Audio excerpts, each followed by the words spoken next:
Park Hang-seo disebut jadi faktor kegagalan Vietnam. Sumber kekuatan timnas Indonesia menurut JITZES, Erick Thohir gelar rapat demi timnas Indonesia. Simak informasi selengkapnya sebagai berikut.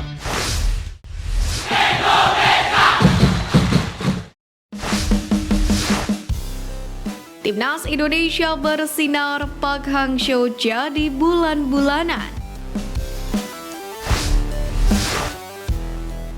Keberhasilan timnas Indonesia menyingkirkan Vietnam di putaran kedua kualifikasi Piala Dunia 2026 turut membuat sang mantan pelatih, yakni Park Hang-seo, kena imbasnya. Sebagaimana diketahui, Vietnam dipastikan tersingkir setelah timnas Indonesia mengalahkan Filipina 2-0. Hasil itu membuat Vietnam sudah tidak bisa mengejar torehan poin skuad Garuda di posisi kedua klasemen grup F. Alhasil Vietnam pun harus puas finish ketiga dan merelakan tiket putaran ketiga jatuh ke tangan Irak dan timnas Indonesia. Dua kekalahan dari skuad Garuda pada Maret kemarin dinilai sebagai faktor krusial di balik kegagalan Vietnam ini.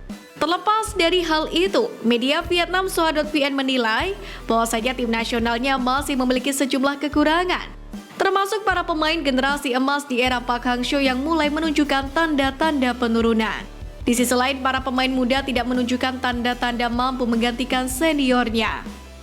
2 tahun lalu, Federasi Sepak Bola Vietnam atau VFF mengatakan alasan Park Hang-seo ingin mundur sebagai suksesor karena faktor usia.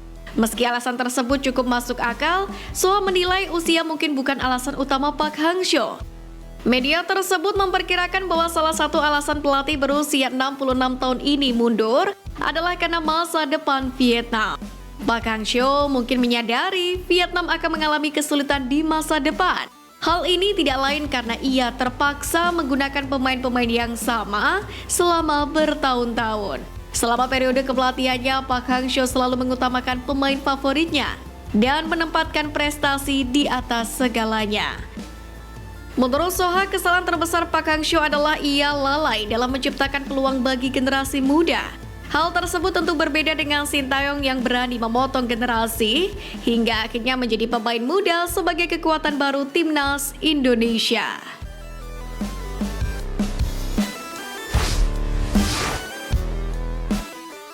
Sumber kekuatan timnas Indonesia menurut JITZES.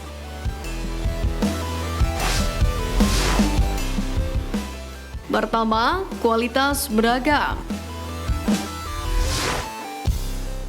Dalam sebuah wawancara di situs resmi FIFA, JITZES menilai bahwa timnas Indonesia memiliki pemain yang beragam. Sebab para punggawa Garuda tersebar di berbagai kompetisi Eropa hingga Asia. Skuad timnas Indonesia kini memiliki pemain dengan berbagai latar belakang, meski kebanyakan pemain keturunan Belanda. Sebut saja seperti Ragnar Oratmangun, Tom Haye, Ivar Jenner, Nathan Juan, Calvin Verdong hingga Rafael Struijk yang banyak menimba pengalaman di Belanda, dan Sandy Walsh yang berdarah Irlandia tapi cuma pernah berkarir di Belgia. Belum lagi ada Justin Hubner, Asnawi Makwalam, Jordi Amat yang juga cemerlang di kompetisi Asia. Kedua, saling respek hingga jadi teladan.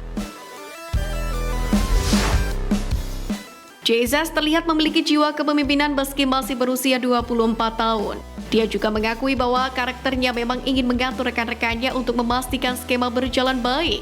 Determinasi, semangat juang tinggi, serta penampilan lugas, tenang, dan penuh komando di lini belakang membuatnya seketika menjadi idola para penggemar timnas Indonesia. Hal itulah yang diinginkan oleh sang pelatih Sintayong. Harapannya adalah bahwa kehadirannya bisa menjadi dorongan dan juga panutan bagi para pemain lainnya, khususnya pemain muda Indonesia untuk bisa lebih berkembang. 3. Peran supporter. JITZES menyadari hadirnya supporter Garuda membawa tenaga tambahan bagi para pemain untuk memberikan performa terbaik. Terlebih sorakan yang lantang sejak sebelum hingga laga usai masih terdengar. Bahkan di luar stadion dukungan tersebut terus disuarakan. JITZES sendiri mengaku belum pernah merasakan hal tersebut. Bahkan para pemain keturunan lain pun menyadari hal ini. Oleh karena itulah para punggawa Garuda semakin termotivasi, yakni untuk membalas dukungan tersebut dengan memberikan hasil terbaik setiap laga.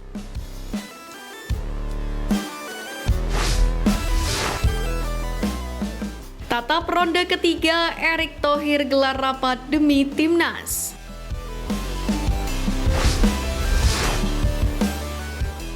Kabar menarik datang dari Ketua Umum PSSI Erick Thohir yang langsung menggelar rapat bersama anggota Exco PSSI dan pengelola Liga Indonesia, yakni usai Timnas Indonesia memastikan diri lolos ke putaran ketiga kualifikasi Piala Dunia 2026 zona Asia.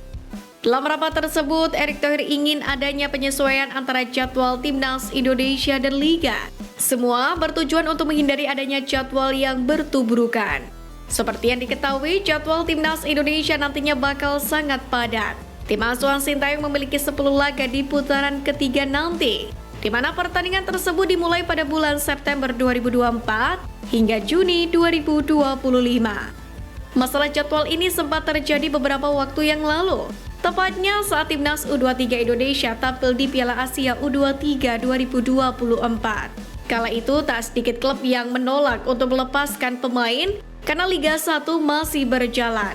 PSSI lalu memutuskan untuk menghentikan sementara Liga sebagai solusi terbaik. Dengan adanya rapat ini, kejadian serupa tentu tidak ingin kembali terulang di masa yang akan datang. Selain itu, untuk mengimbangi prestasi Timnas Indonesia di bawah asuhan Sintayong, Erick Thohir sendiri juga memastikan transformasi Liga Indonesia akan segera dilakukan. Mantan Presiden Inter Milan itu tidak ingin kompetisi sepak bola Indonesia terus terperosok. Kini dalam rilis terbaru AFC, Liga Indonesia hanya berada di peringkat ke-28 Asia dan 6 ASEAN. Dalam kongres biasa PSSI di Jakarta pada Senin 10 Juni, Erick Thohir mengungkapkan beberapa terobosan. Selain memperbaiki manajerial dan pelaksanaan liga yang dikelola oleh PT LIB, Erick Thohir juga mendesak untuk membentuk Liga 4.